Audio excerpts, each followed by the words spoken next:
Okay, so this is gonna be sort of a first impressions video on this, the Leoxz, I don't know how they want it said, XGT Ultimate, which is the second wheel with the screen that I've ever owned. The only one I've owned before this was the Cinemagic FX Pro, so that's kind of going to be my point of reference, my point of, my big point of comparison to this wheel. This wheel is definitely more rigid, I'll give it that, and I think that's mostly due to having this closed bottom design as opposed to the FX Pro, which was open down here. It definitely has less flex in it than the FX Pro. There's still a tiny little bit of flex down here because it's just this 4mm thick carbon fiber at the bottom, but it's definitely more rigid than the FX Pro was. The main reason that I switched to this from the FX Pro was for SimHub compatibility, because now I can put whatever display I want on it and make the LEDs do all sorts of junk. I haven't spent too much time on any of that yet. I will eventually. I went as far as downloading a dash for the BMW hypercar. I'm not much of a hypercar driver, as you can probably tell by the way the rig is set up. Like, this is meant to be sort of a GT3, GT4 sort of thing. But I'm going to try my hand at it in the coming months. Why not, eh? So let's just go for a little drive. Oh, actually, before I do that, I did want to talk about one quirk. Or not everyone will have to deal with this, but I sure do. So this output shaft is rotated 30 degrees clockwise further than it would be with any of my other wheels. And that's just due to me using a hub and the choice of which holes are threaded and not threaded on the back of the wheel. So it's fine, like I have to recenter when I swap wheels anyways, just because they're all like a degree, 2 degrees off of each other. But this one's just a good bit off, but it's not a big deal. I have to recenter whenever I switch. But let's see. I did put the spacers on the paddles because they are like really close to the grips. And the grips are pretty thin. That's kind of the only thing that I don't like right off the bat.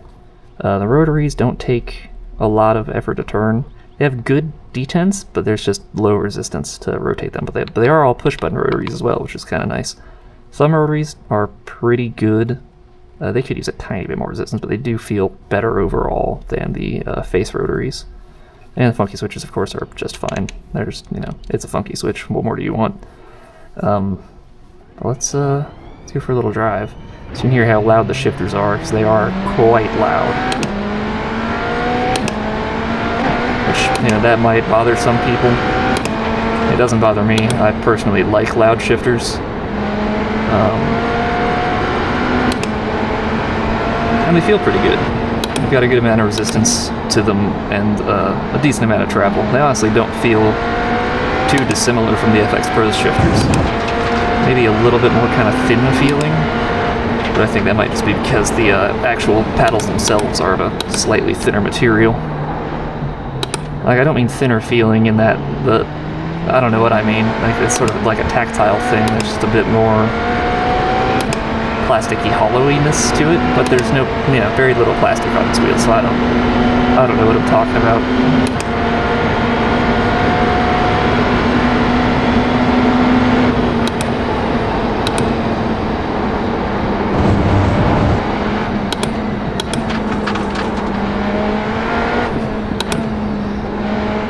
Yeah, I am not much of a GTP driver, so forgive me for driving this thing like a monkey.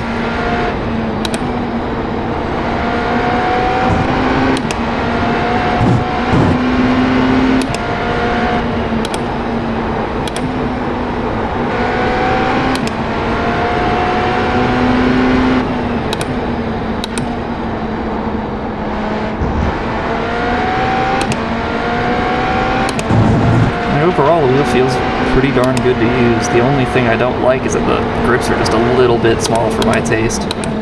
But, some grip tape can fix that right up and it'll be quite alright.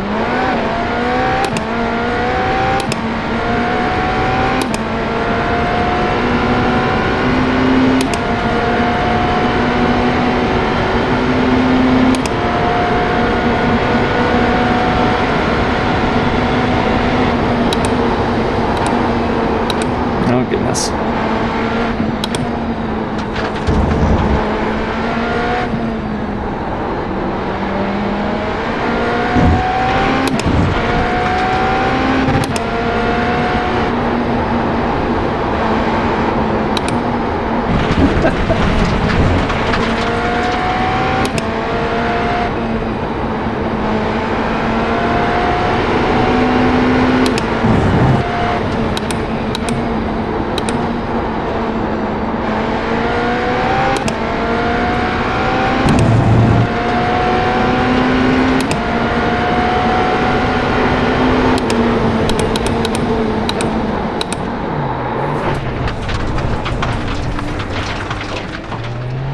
Alright, get it out of the wall.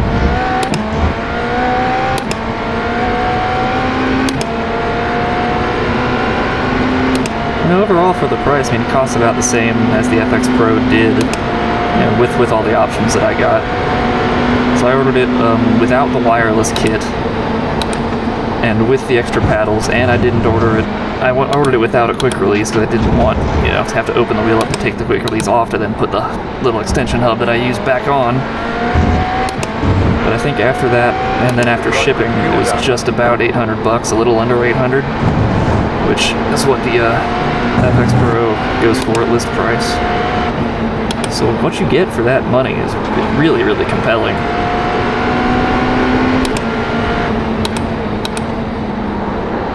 I mean, I'm a fan of it at least, I don't know. Yeah, I have some grip tape somewhere, so I'm gonna go try to find that. See if I can't beef this thing up just a little bit. Oh, I'm gonna go off again, aren't I? Nope.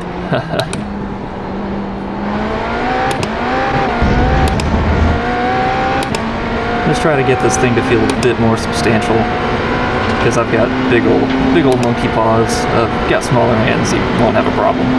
But yeah.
I'm just so bad at driving these things.